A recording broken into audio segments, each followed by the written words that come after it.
Now, the moment you realize how replaceable you are, everything changes.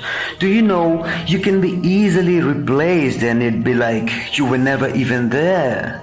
So, why do you get over attached to people, especially who can summon a replacement for you out of nowhere?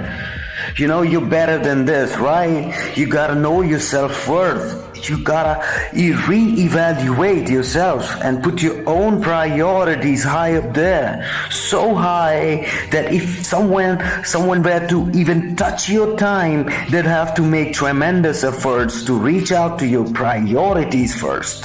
And there you have it, an autonomous yet loyal and reliable filter of your own.